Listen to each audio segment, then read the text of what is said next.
Hi, I'm Rabbi Ariel Rackovsky. Welcome to another edition of Tefilah Tuesdays, once again on Wednesday.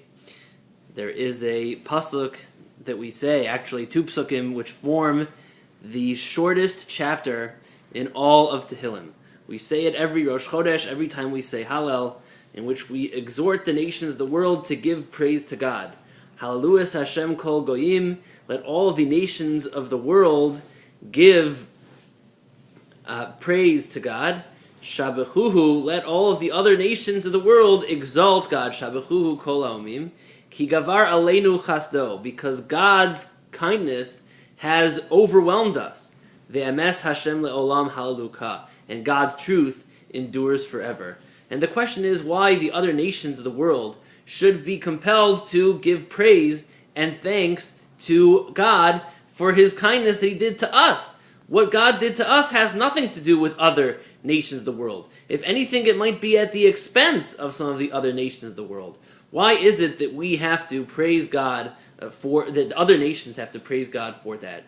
This was a question that was asked by Rav Itzel of Volozhin, Rav Yitzchak of Volozhin, who was the son of Rav Chaim of Volozhin, founder of the famous Volozhin Yeshiva in Lithuania, which was actually the progenitor, the forerunner of all of the great modern yeshivas in the modern yeshiva world. The Rav Itzel of Volozhin explained that when someone plots against another person, and that plot is thwarted, then only the person, only the person who made the failed nefarious plot is aware that it was in existence and that it didn't succeed. The target of that plot usually does not have any idea that that is what happened.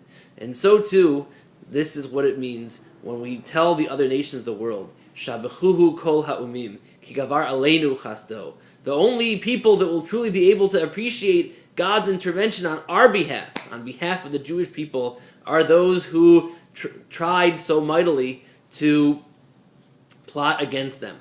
Only they will know how their efforts were stymied, how their schemes were thwarted.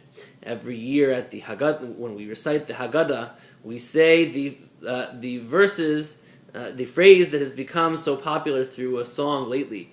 Vihi she'amda la'avosenu velanu, that is what stood for our forefathers and for ourselves. What does that mean, vihi, that?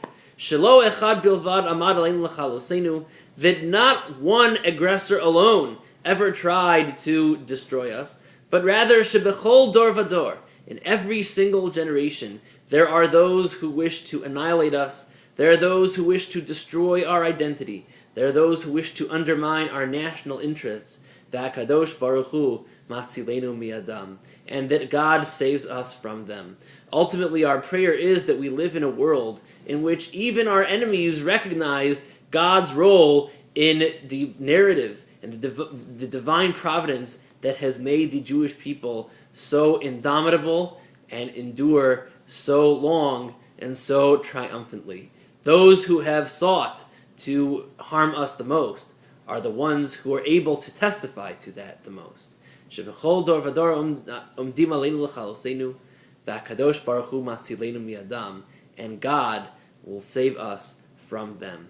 Jessica and I wish each and every one of you, as well as Shaya, we wish each and every one of you a Chag Kasher v'Sameach, a holiday of personal redemption, a holiday of meaning, a holiday of family, in which everyone is able to reach new heights, and everyone is able to perceive the role of God in their lives. Tefilah Tuesdays will continue once again after Pesach, and I look forward to seeing you then.